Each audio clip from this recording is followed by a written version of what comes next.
আসসালামু আলাইকুম। আমি আজকে দেখাবো সামুদ্রিক মাছ এভাবে বাছলে স্বাদ হবে দ্বিগুণ। তো দেখা যাক, আমি প্রথমে এখানে দিয়ে দিয়েছি লবণ, পরিমাণ মতো লবণ দিয়ে দিয়েছি।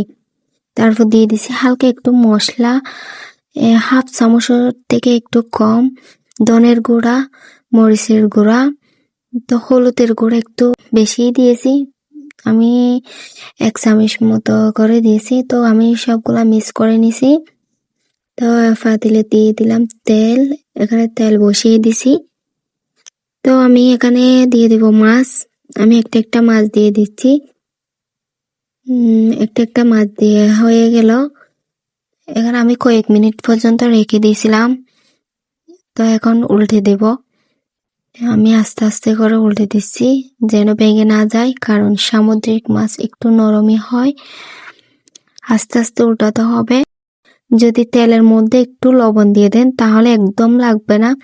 তেল দেওয়ার সাথে সাথে হালকা একটু তেলের মধ্যে লবণ দিয়ে দিবেন, তাহলে আর একদম লাগবে না।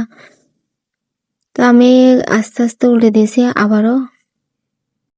কয়েক মিনিট রাখার পর হয়ে গেছে আমার মাছ ভাজা। ভালো লাগলে সাবস্ক্রাইব করে দিবেন আর লাইক করে কমেন্ট করে জানাবেন।